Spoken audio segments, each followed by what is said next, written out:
Well, hello, everyone, and welcome to another session of the Spiritual Beings inaugural virtual summit.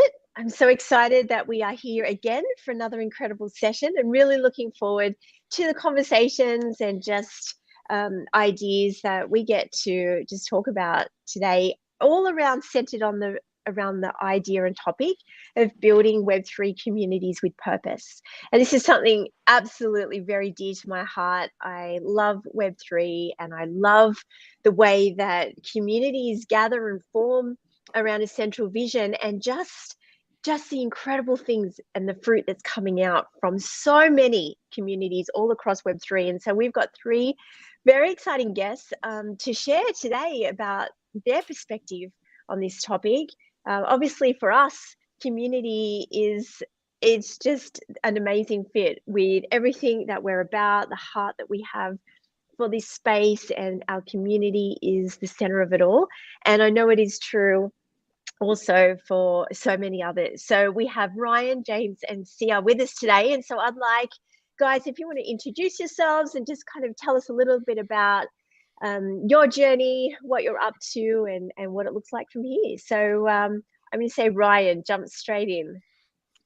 Sure. My name is Ryan. I'm here from New Orleans. As far as my Web3 journey goes, I started with my daughter, my 18-year-old daughter, with a project called Fork Hunger. We is 100% charity.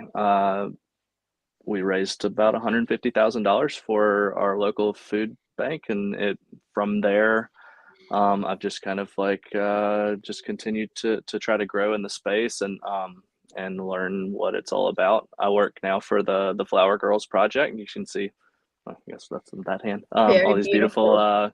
flower girls Yeah. around me. They and we are focused not only just on charity but also on supporting young people and their artistic visions, especially those neurodiverse children who have found art to be a way that they can communicate better with the rest of the world. Um, yeah, I'm super happy to be here. I have community is a really holy word to me. I'm really happy to talk about it, especially in this space. Oh, thank you so much. And congratulations on all you've done. I just love that. And for your daughter to be involved. One thing I love about Web3 is that generational aspect, not just the global aspect, but the generations, how we can all work together in that way. So that's It's incredible. really cool. Thank you, Ryan. Yeah. James. Yeah, hi, my name is James. Also go by Rowdy. But yeah, I got into I guess Web3 in 2017. Went caught up with a friend of mine, and he told me about Bitcoin. And I remember that night, we drank a few bottles of wine and went down the rabbit hole with the whole cryptocurrency sort of thing. Since then, sort of eventuated and found Ethereum. Went through that whole ICO era. And then I was always really, really curious about all of that. And then fast forwarding to 2020, I mean, I was just investing at that stage. Fast forward to 2020, COVID hit. I decided to quit my job and move to Bali. And then I met these guys over there, these entrepreneurs, digital nomads, whatever you'd like to call them. And they said, Rowdy, NFTs. And this is just as the bull run was kicking off. September 20th was the date. And I went down the rabbit hole with NFTs. I was one of the first 10,000 wallets in the world to start one of the first 10,000 wallets in the world to start using NFTs on platforms like OpenSea and Rarible. And then I just knew I found so much conviction in the technology, and I just thought, wow, this is the future. So I started getting really loud on social media, and I just knew that this is what I wanted to do for the next sort of 20, 30 years. I decided to move back to Melbourne in 21, and was sort of like degenning and immersing myself immensely into the space.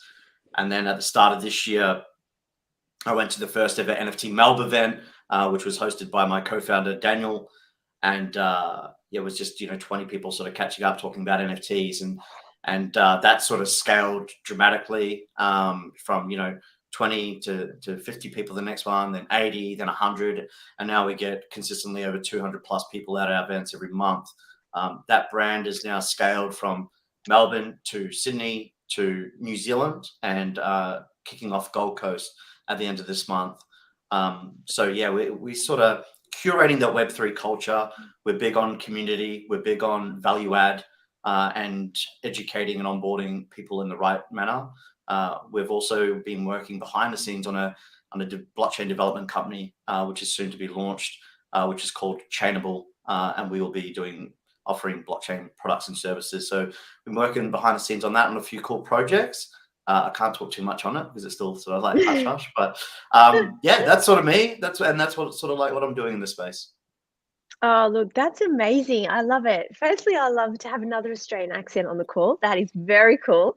Yeah, And I mean, my gosh, 2017, you are old school. That really is. That's amazing. I love it. I feel like Web3 years are like dog years almost. Like I've been in yeah, since definitely. like July 2021, and even that feels like I've been around, and seen so much already. So that's amazing. I love it. Thank you so much, James. And I'm excited about this huge boom of Aussie NFTs and this Aussie follow Aussie and all of that's happening. It's very, very exciting.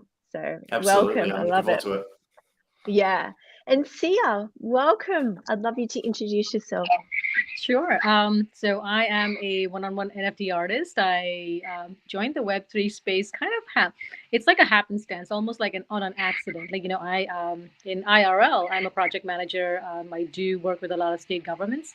So I do heavily, I'm invested in the IT industry, but, just came on to NFTs because I think, when you kind of have a part of you that wants to explore more artistic, expression. And I thought NFTs is a great way. And then, I come to find out I'm an artist. I'm like, let's try this. And eventually it kind of rolled on to meeting so many people, people following you. And then you start thinking like, oh my gosh, I think I'm doing something right in this space. And then, people saying, there's a lack of women, founders. So then I happen to have spaces that I do Wednesdays and Saturdays, and then it's for a happy hour. And we happen to come across a project that came up about in a space that's NFT Bar. So that's the project that I'm a founder for.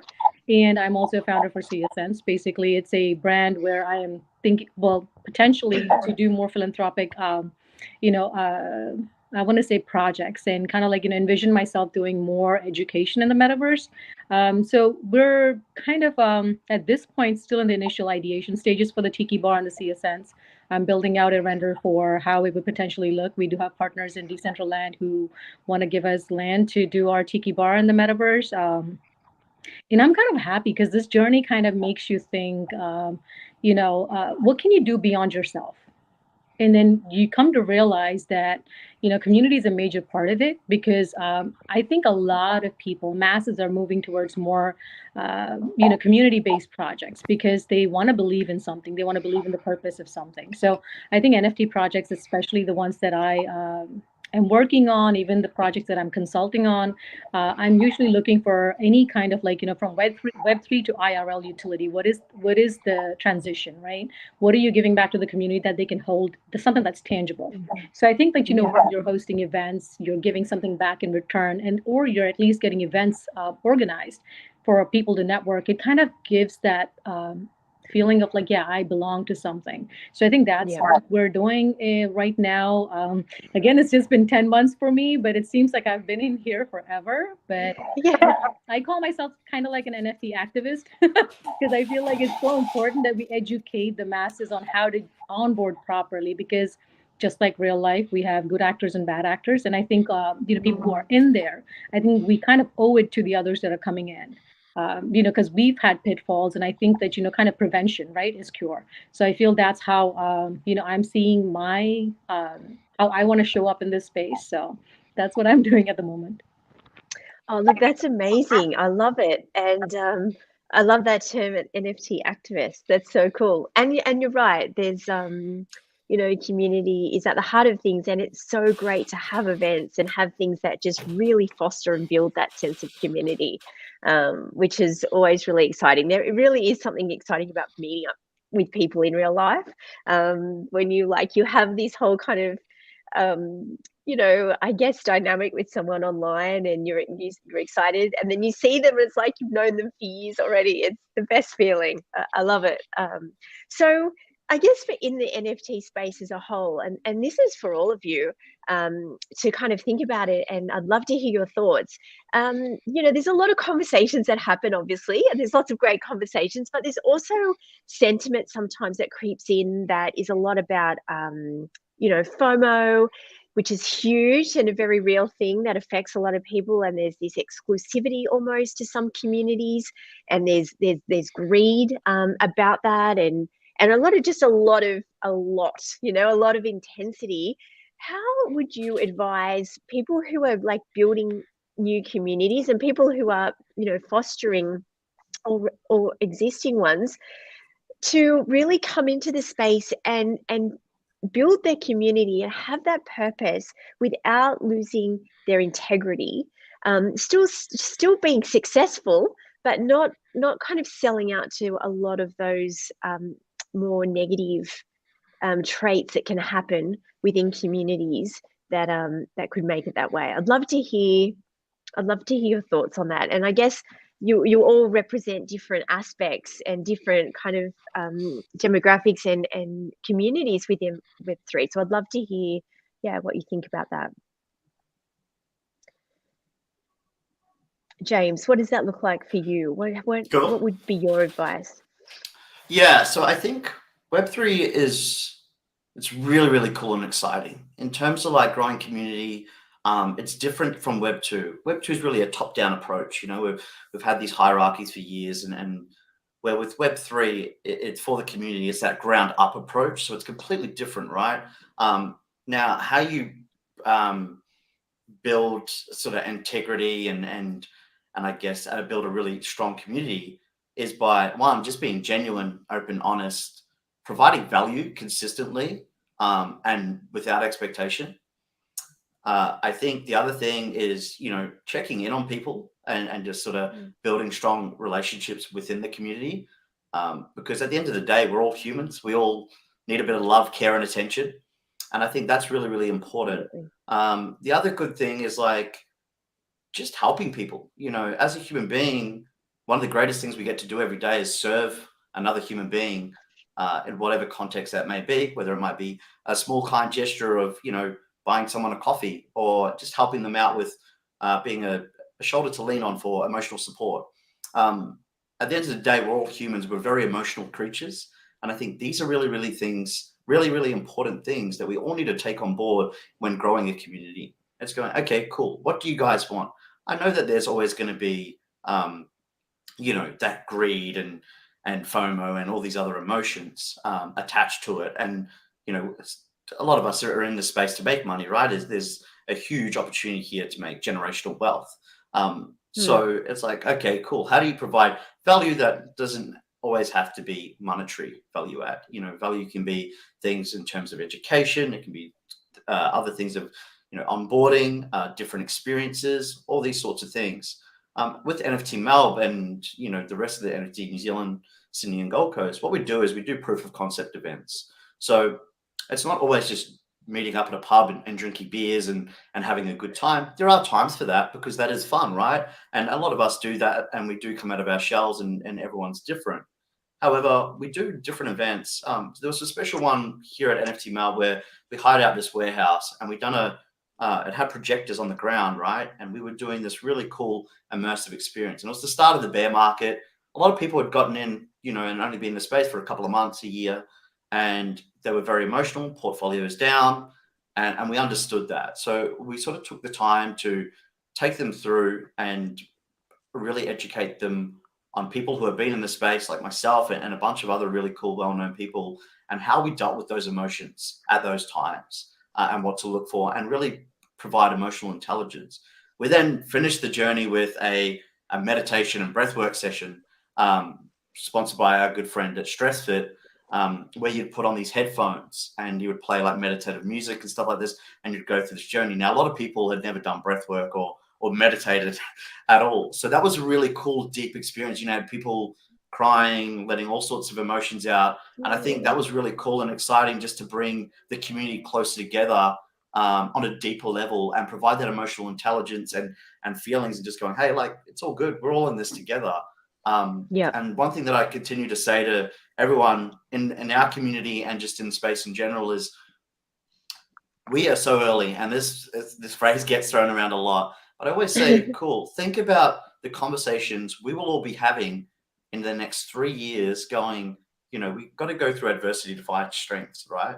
But imagine the conversations we're going to be having in 3 years' time going, remember when it all turned to shit, but we had that much conviction and all this sort of stuff that really, pushed us to that end. So I guess, that's sort of the main sort of approach is just be yourself, be consistent, and keep providing value.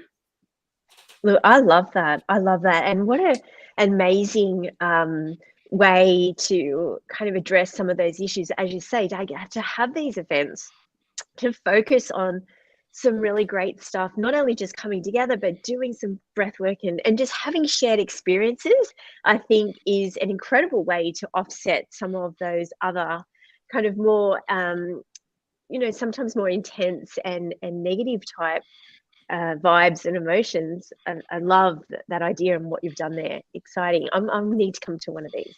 Definitely. Yeah, absolutely. Would love to have you there. It's awesome. Ryan, I know your community. I don't know your community that well at Fork Hunger, but I do know Flower Girls through, actually, our Dev introduced me to Flower Girls because she honestly is like one of the #1 fans. And as soon as I started seeing the collection and just kind of from the outside in, learning a little bit about your community, seems such beautiful space. So I'd love to hear your thoughts about trying to offset some of those harder situations. Yeah, I mean, Flower Girls is a really special community of holders and of people who are just love them that haven't been able to afford to buy one yet, or whatever it happens to be. I think so. My background, I lived in intentional community for several years. Working with folks that didn't have a place to stay, and that I learned a lot about community, like real capital C community, from that experience. And I hope that I bring some of that to the spaces that I occupy just throughout life. I think when you're forming a community, at least initially, like the most important thing is to know who you are. Like what's important, like for Flower Girls, of course, like art is super important. Focus on children and supporting their learning is super important. But then like the kind of ironically, I guess, or just sort of like the hard part is to like know who you are, but also like be aware of who you're becoming as a community grows. Like more people come in and more gifts present themselves, and that can be transformative in a really powerful way if you bring people in and allow them to use their gifts and to participate in meaningful ways, rather than just like James was saying, like instead of it being a top-down sort of a scenario where everyone's kind of just being told what's important, like it's an all of us sort of a thing, and we start to make decisions together. We start to pay attention to what we can be if we empower one another. So that like feels super important. It was, and with Flower Girls, I knew that we were doing it right at the beginning of the summer, really, when basically the whole market, macro and micro, was just like completely taking a dive. We had just introduced, so we have this wild kind of thing we call the seed economy, where it's the kind of the every day the Flower Girls have this simulation they go through. You maybe have heard about it from your developer, like they pollinate one another, and that results in DNA and blah. It's a whole thing. But at the end of it, there's a token that's like a dual.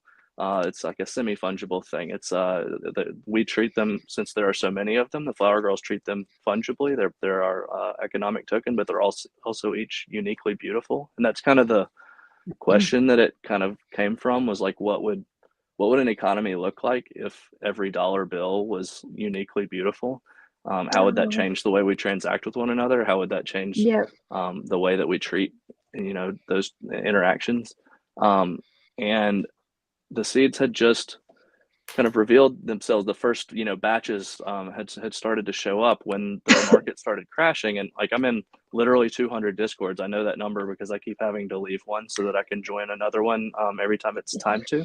And those days, like I would look in all these other discords and it was just like blood in the streets. Like people were, I mean, and my heart goes out to people who were like just really over leveraged and over invested in a way that really affected them in real, like, significant ways in their livelihoods. But what was really amazing was, like, in the Flower Girls Discord, everybody was just talking about how beautiful these seeds are, and like how like it was just a really like a special moment where we realized that we had done something right, that we had kind of created value that wasn't dependent on the market in a meaningful way, and that was pretty cool. So I'm just really just proud and happy to be a part of what we're building there for sure. Yeah, look, that is so beautiful. And what a testament. I guess it's in those situations that you really see then what you're made of and what the community is made of, and to have those discussions happening that is so countercultural to what was going on. It is. And I love your point about helping people to be the best versions of themselves and bring that in. And it's beautiful. Absolutely. It's challenging, especially in a space like this where like it's digital. So I mean, that was something I noticed early. Was I was in several different Web3 discords and stuff, and people would disappear that I had been speaking to regularly every day, and I'd say like, has anybody heard from this person? And they say, oh yeah, they probably just like sold and left. And I thought like, well, that's really weird, like that felt very, as somebody who value like in community, like it matters when somebody is missing, and that kind of like, I don't know, it was something that stuck with me a lot in terms of one, making sure like in the communities that we're building that nobody feels like if for whatever reason they decide to sell that token, that they can no longer be a part of it, or that they no longer want to be. I think that both of those things are just kind of sad. So I agree. It would be weird if in your friend group someone just like disappeared and be like, hang on, what's happening? But it is. It's not like you moved, like, you know what I mean? Like sometimes like you physically move to another space, you can't hang out with the same people anymore, but it's like, no, I sold an NFT, therefore like I'm no longer, like just going to disappear. It's really bizarre, but that happens all the time. I mean, and it happens in the Flower Girls too, of course, like people invest for different reasons and so on. Like,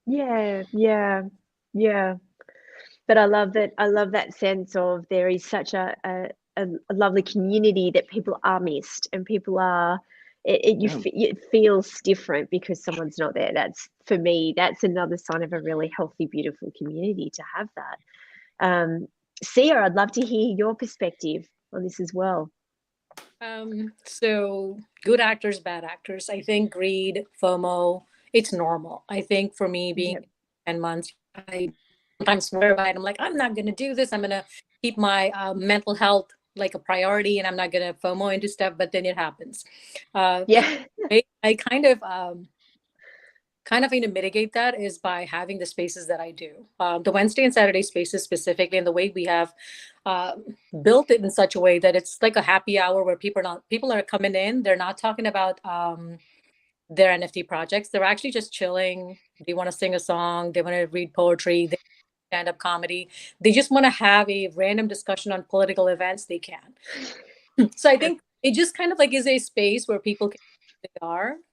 It's almost like meeting your friends on a day-to-day basis. We actually have people who come every week. So we call them regulars, like, how there's regulars at the bar. So it's like the regulars at the bar, they come in, we talk. And the team that I'm building also is actually from within the community. So it is one of the things, like, how your client. KYC is a huge thing for me because I need to know who I'm working with. That's best way for you to retain your community and also to be able to kind of recruit from within the community. A lot of times, when people come in with crypto dips and stuff where they're kind of like, oh, I don't know, I want to make money. And a lot of artists, especially one-on-one artists, this is their full-time job, like time job. But then I do this part-time, thinking about doing something productive with my life, right? This is just my goals. But then they're here to actually a living. So how do I invest them? What do I do for them? Make it feel a lot more comfortable. So when I Yeah. get to know people one-on-one, when I go into their spaces, I actually speak on a lot of mental health spaces. I do speak on a lot of AI and robotics related spaces because I feel that's how you want to spread yourself. You want to know and you want to learn, not because I want to be present, but because I think that I'm open to learning. And I think when you Yeah. show your community that you're vulnerable and that you're willing to learn and you're willing to adopt, or at least get their suggestions or ideas and recommendations, it's perfect because the whole tiki bar concept is that we come up with crypto cocktails. Like we literally just come up with Amazing. names of drinks like within the metaverse. So we're building a project around all of it. And how do we kind of go out, and so every person who has actually volunteered a name, they're going to get something back when that NFT sells. So they don't know that. Like this is just something that as a team we decided that Oh, whoever how fabulous. exactly. So Alpha being dropped in the yeah. spiritual Yes, beings. you heard it here first. Yeah, exactly. I mean, they didn't. We didn't want them to know because I actually have a whole Google sheet of who's given me what names and their Twitter handles. So that way we can keep a track of who's volunteering what name. So that way they get compensated a certain NFTs that sells. So that's how you want to keep the community engaged. You want to be able to, not just show that you're a business. Yes, we're all here to make money, but how do we all, right? I mean, that's the point that, where our team, at least my team, is coming up with ideas on what can we do to airdrop, what can we do, what kind of job opportunities can we create for the community.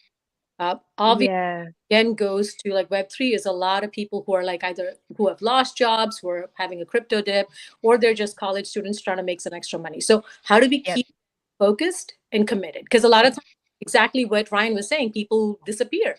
And I've known people Yeah. following and they were good friends of mine and they just popped, they're gone.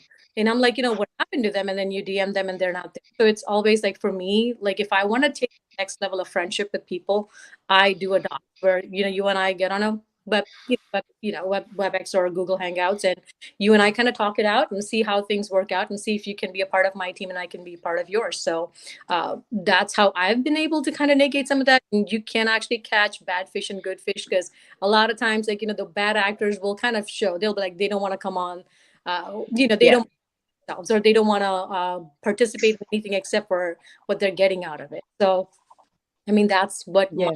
I don't know if it's a good method, but since we're still starting, Yeah. I think it's great. We did something Amazing. similar, yeah, at the beginning. So I came on actually after the Mint for the Flower Girls to help out. And I had this like wild vision about the simulation of like all the Flower Girls are on the sphere and all this kind of stuff. And we had 40 different community members that came in, and like you can see like all these like butterflies and birds and stuff that Varvara painted. There's hundreds of them. And we had 40 different community members like go and research all of them, find out what they were, how far they can fly, what type of things that they prefer in terms of whether it's like the nectar or the fruit and all that kind of stuff. And that all plays into the thing. And when we launched the seeds, those 40 are in a split wallet where they get a percent of the proceeds from the whole seed economy indefinitely. And it doesn't matter whether they continue to own a Flower Girl or not, they're going to be compensated for their creativity and their time and their efforts. So like I'm super into that. I think it's a great idea. it is because that's how you show your commitment to the community, right? Right now it's a bear market, but how do you show that you're build? How do you show that you're still going to be here when the project launches, when it goes? Okay, that's not even the big concern. I think the biggest concern is like when you pop off, right? Let's say NFT Key Bar becomes like a chain, and you're in every metaverse, and then it goes off completely, like your entire 10K collection sells out. Then what? Like, do you put a stop to it? What are the additional things that you're going to do? So I think the ideation is like just a starting point, but then you also need to think about, like I think about it in terms of success strategy, which means I'm already thinking I'm succeeding, right? So what do I do after the 10K? How do I keep the community engaged? How do I keep people from, still engaging in the Tiki Bar while I'm pursuing other things that I need to do to expand the community? So those are the people kind of like, if you, as a founder, you envision that for your project and project beyond, it kind of helps in kind of cementing that trust and kind of like loyalty with you. A lot of people asked me this when I came in because I was a one-on-one artist, and they used to ask me, well, what's your utility? And I am CSNs and I am the brand. I am the utility because I'm banking on my name. I'm banking on what I provide to you, whether it be art or service, that I'm going to be here. So I'm kind of putting my name on the line, which is why I'm doxxed. Even on Twitter, you'll see my profile picture. I rarely represent any PFPs, whether it be for the Tiki Bar or anything else. It's always face because I'm like, this is who you're going to do business with. So that's just how I, position myself that, I'm here. You want to find me on LinkedIn, you can find me on LinkedIn too. So, that's like brand integrity for me. So, I think that's the great way of like kind of building that rapport with your team also, because teams also join because they want some sort of like value, money, or whatever it is, like experience. But if you tell them that this is not the be all end all, or it's going to be more than this. Like we're going to have, we have concepts of games that we're thinking about right now, which I have on the back burner. I have collaborations with different projects and successful projects that want to kind of onboard with us to do that game piece of it. But it's still some of them are just still in ideation phases. So, I mean, you still kind of want to keep small tidbits like that. You want to give that to the community that we're still working on a lot of stuff and we're going to recruit from within. We're going to look for the community to support us. So that's how I would retain, kind of like brand loyalty or follower loyalty or, consumer loyalty. So that was a bit, sorry. No, that's great, Sia, and I love thinking through those different perspectives, even from the, where you were saying, like some people's investment in this space is very different to others. Some people, this is it. This is their everything. This is their full-time job. This is their hobby. This is everything. Others come in and out, and it does affect someone's buy into something as well. And I agree. I think there is always that tension between working on the things to come and making sure you're still very present as a community, as a founder, in the present of what's happening for the day to day. And I think actually new collections launching now, which I know for us at Spiritual Beings, you really are doing a lot more work pre-launch than what I've ever seen, and really having a lot of plans in place, ready to come in and be strong and keep going. Even from 12 months ago, I've noticed how much more we're doing and planning and having in place before. It's always been the under promise, over deliver mindset, which is great. But I think that we have to really make sure that there is solid plans in place and definite steps that are going to see that community forge strong. So I love that. And I guess, some communities are just thrive and others just don't. Others just you see and they just kind of like just dwindle off, which is really sad. And just kind of you check back in and it's like, oh, it's kind of all just come to nothing. James, why do you think that is? Why do you think some communities just like they launch well, they're off and they just never look back, and others just never ever seem to kind of be able to keep that momentum? Yeah, I think there's quite a few factors that are at play. I mean, one sort of being, you attract your tribe, like your energy, your vibe attracts your tribe, as they say. And I think, that's really key and important to think about because, some of these communities that I've gone into, there's like a real negative sort of stigma, and their purpose might be to, I don't know, it might be very short-term sort of vision. It might be very short-term goals, where others might be very long-term goals. And, Yep. I've seen some communities do really, really well and they're still doing really, really well. And I guess, it plays back into that other question with all these emotions and the FOMO and greed and stuff like that. Like if you take an example, like a blue chip, like a Bored Ape Yacht Club, the reason why that does so well is because, well, I mean, it's held its value. So, everyone who's in the Bored Ape Yacht Club, Mutant Ape Yacht Club, and Bored Kennel Club, I mean, the guys, if you're a member of that, there's value add from one, you get a connection with a bunch of celebrities and high value people and entrepreneurs, etc.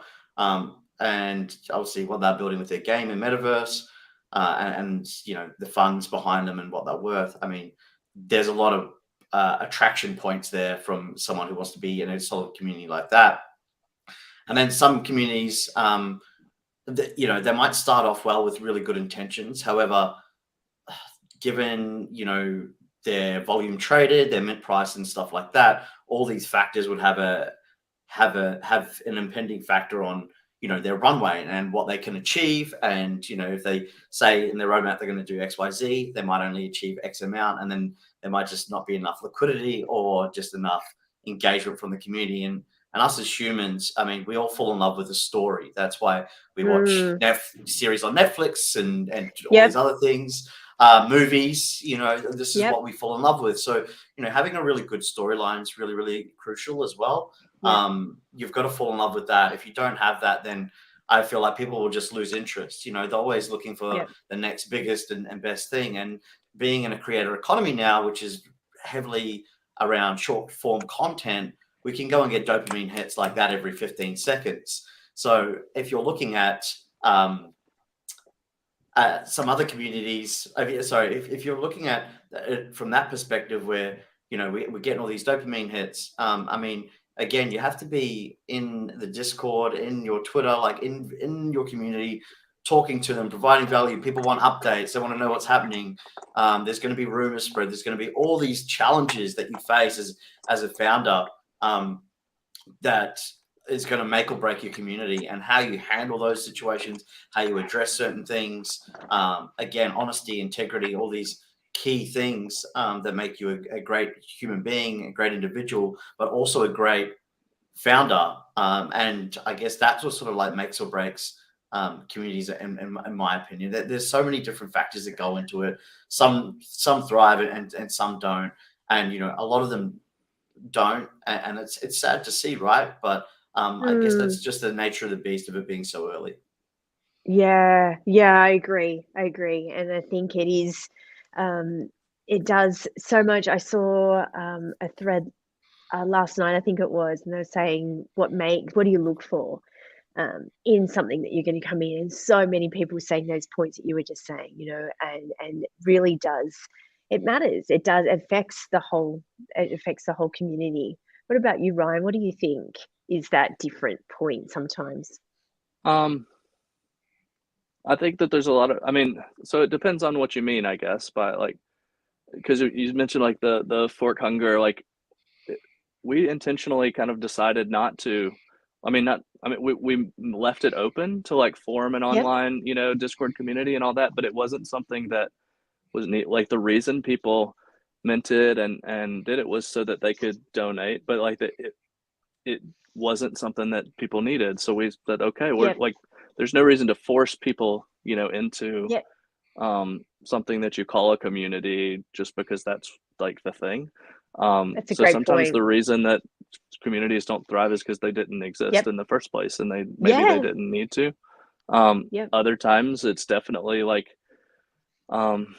maybe the need is there amongst the folks that are part of it, but the leadership doesn't necessarily know how to cultivate that, how to call forward gifts, and how to adapt to the new people that come. And it's hard, like with Flower Girls, like when Gary V minted, like, I don't know, 100 Flower Girls or whatever, like all of a sudden it just blew up, and there were all these people that like, that's what they do is flip NFTs, and that's their like life, and we had been forming this community around the art and around the ideas for months at that point.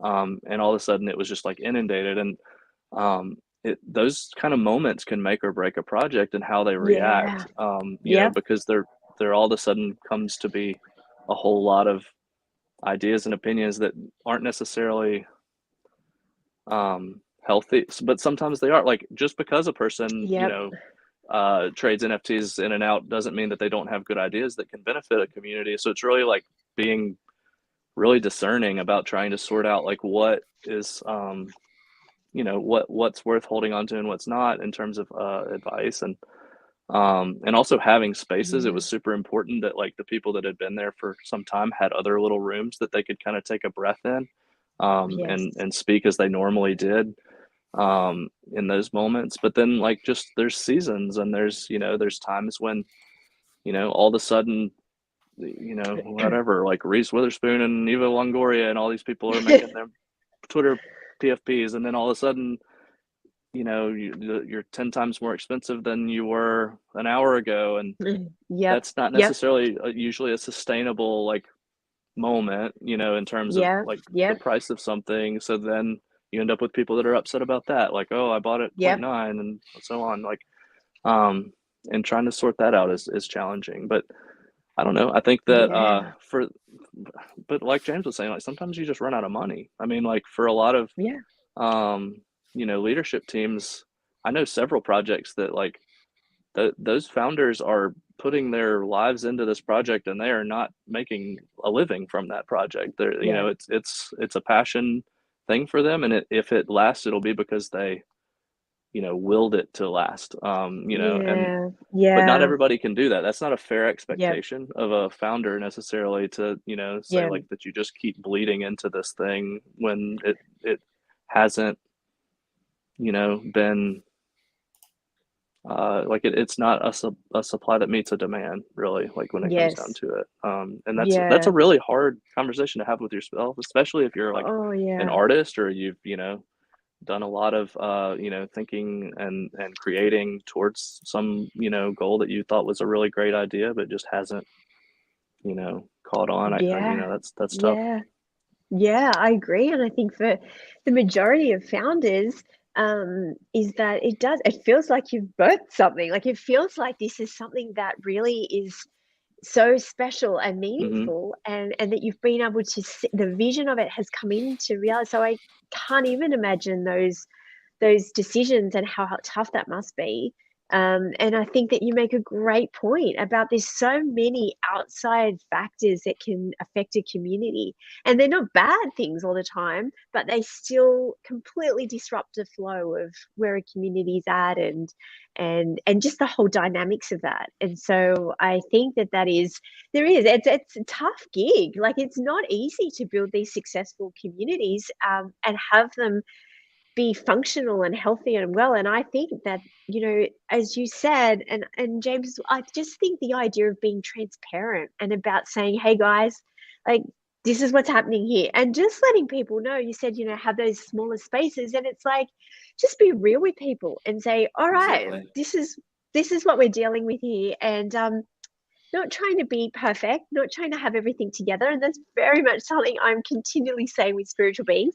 Please don't think that we're the ultimate spiritual people. Like we don't have it all together, but we want to go on this journey with you. And so I think that the communities that are able to do that are able to say, oh, plot twist, this has now happened, I think they're the ones that become even closer together because of that transparency. So 100%. So, I mean, oh my gosh, I can't believe how fast time goes. I would just love to sit here and chat all day. But there's that whole idea, and I think the thing that excites me so much about Web3 communities and just all of these incredible things that are happening through projects and events and all sorts of things is that idea. And I guess that quote from Helen Keller, that's the alone we can do so little, together we can do so much. And I think there's such great power and significance in coming together around a shared vision and coming together to bring some change. And I love a 200 Discords, Ryan, by the way. Oh my gosh, I can't even imagine. No, you don't have to imagine. Just give yourself a little time. Yeah. All of that, the breadth of what you must see in terms of all that's happening. And to be fair, I probably pay attention to like 6 of them, really. Like fair enough. Yeah, even that, even 6 is. Some of them I literally am just in for the extra emojis. The stickers. Yeah, so cool. So do you think that we have seen yet Web3 communities fully utilize the power and potential of what they can be, or do you think there's more? And if there's more, I'd love to hear some vision. Sia, do you have ideas of what this could potentially be? Oh my God, yes. I feel like Web3 is going to be the new workforce for us, because I see mass onboarding, and I think this is going to become the new place where everybody's going to work. And I feel like there's so many opportunities for training, education. Like, again, my bigger vision being able to create a metaversity of sorts in the metaverse, to be able to kind of bring in or onboard more of the low income and impoverished communities, to go into actually talking to more high school students, especially the ones that are graduating, and kind of being able to give them an opportunity to see what Web3 can do, like, training them in smart contract development, Web3 development, in graphic designing, 3D modeling. There's so much that could be done because it's going to explode, whether we like it or not. It's going to be here. So there is definitely a whole lot that can be done in Web3. Definitely. Yeah, that's It's so funny. exciting. Before I was here, I just left the space, we call it the 504, in New Orleans. A Web3 community has formed that's a very local, like intentionally it's meant to bring together a bunch of different types of people and creatives and focus on Web3. And it's really interesting. Like, I think that there's tremendous potential in like what Sia's saying, like with the big like global like metaverse stuff. There's also a tremendous amount of it of potential in the smaller communities that can use things that for governance, especially that blockchain technology provides, that's really special, and makes things a lot simpler that used to be really hard to do, in terms of something as simple as like getting a vote from everybody about something like becomes trivial. Yes. So good. And James, I'd love to hear your thoughts. Yeah, I think we're seeing like the tip of the iceberg in some communities. I mean, I think the different aspects. One perspective being that humans have learned to work together for a common cause and purpose and vision, and I think that's really, really cool. And the beautiful thing about Web3 is it's global, right? So a lot of these teams in Web3 and companies and stuff, they have teams all over the world, which is really cool and exciting. So I guess that's sort of some of the potential. I think in a perfect, and I say perfect, decentralized world, where we don't have any banks and we're completely reliant on one another, that is the pinnacle of Web3 community potential, because we're relying on each other. We're running nodes at home. We're running all sorts of things where we're all reliant on one another to be transparent, honest, do transactions, interactions on the blockchain. And I think that's the peak. That's what a perfect decentralized world would look like. However, I still think that still really early. But people are realizing that, hey, if people come together for a common cause and a common purpose, common vision, you can achieve some pretty cool things. Like, as one human being, you're limited to your own potential. You can only achieve X amount. However, if you've got multiple people that bring other parts or other personalities, other expertise, other knowledge to the mix, then you can achieve so much more. And I think that's the beautiful thing about communities and Web3 as a whole, is just like we can achieve so much more together. And I think that's really, really beautiful. So yeah. I agree. And I'm excited to be doing this with you guys. And I'm excited to see where all of this goes. And each one of you, thank you so much. I'm cheering you on. I think everything that you're doing is just incredible. And it really has been an honor and a privilege to talk with you today. So thank you so much for joining us. And everyone watching, I'm sure these guys have their Twitter handles, the announcement. Please go and check them out and support all of the work. And thank you for another great session. Thank you, Jay. Nice to meet everybody. Nice to meet you guys. Nice to meet you, Ryan. Bye. See you soon. Awesome.